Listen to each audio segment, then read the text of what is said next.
Bonjour Cathy Legac. Bonjour. Merci d'être avec nous. Vous êtes infirmière en réanimation à l'hôpital Beaujon et co-secrétaire de Sud Santé à PHP.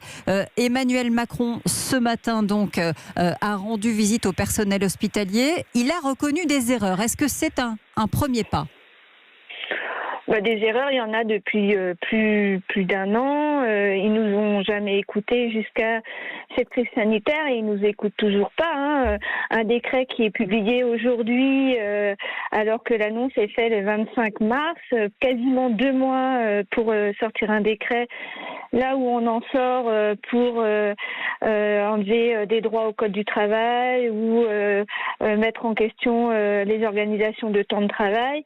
Je pense que les erreurs, elles continuent. On n'a toujours aucun rendez-vous au ministère concernant les revalorisations de salaire. Donc l'image d'un président arrivant à la Pitié-Salpêtrière, le jour où ce décret avec des sommes, qui sont quand même des belles sommes, 500 €, 1500 € tombe, pour vous, c'est de la communication ?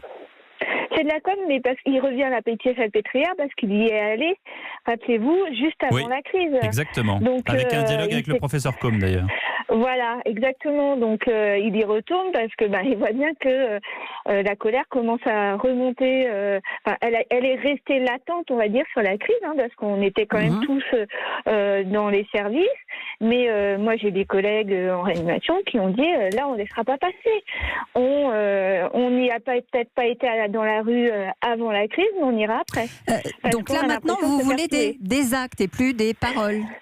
Et voilà, on veut des actes et on veut que ça soit concret. C'est-à-dire que même pendant la crise, on n'a eu aucune relation avec le ministère. Pendant cette crise, par exemple, en tant qu'organisation, nous n'avons pas la moindre once de rendez-vous pour les revalorisations salariales. Et puis ce décret qui sort, ça aurait dû être sur l'ensemble des hospitaliers français.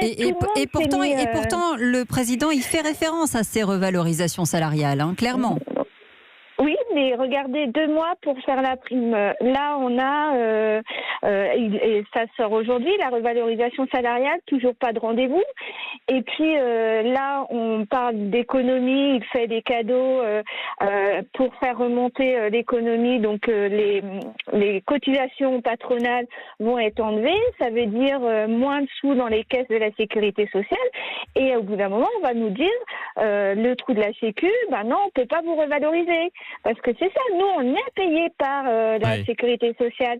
Donc si on continue à faire pour faire remonter l'économie, et j'entends que sur les petites PME il y a des difficultés économiques, on ne se leurre pas là-dessus, mais à un moment donné, si l'État ne remet pas ses cotisations dans la protection sociale, on va avoir ce problème-là. On va encore nous mettre le trou de la sécurité sociale en avant. Cathy Legac, quand on est, et j'essaye de me mettre avec beaucoup de mal à votre place, parce que ce que vous faites est absolument incroyable, mais vous êtes infirmière en réanimation.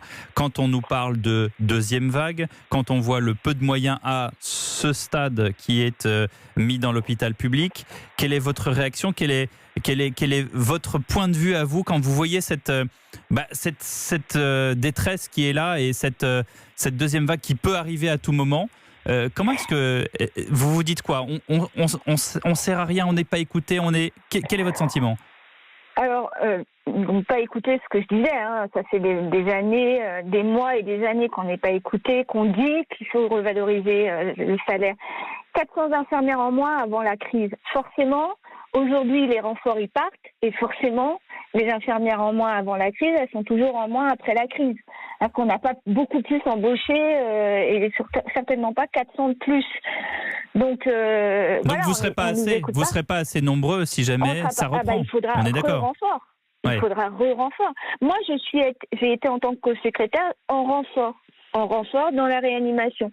J'ai vu les renforts arriver, les renforts de province, les étudiants infirmiers, les étudiants en médecine.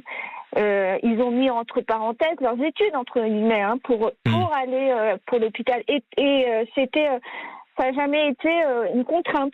ça a été, il fallait y aller. Pas suffisamment de monde en tout cas. C'est notre cœur de métier. Pas Mais après, pas assez de monde. Il n'y aura pas assez de monde La encore. barrière sanitaire ne sera pas assez grande si jamais il y a une deuxième vague et à ce stade, pas assez d'efforts. Merci beaucoup Cathy Legac. Nous entendons votre propos en direct dans Europe Midi.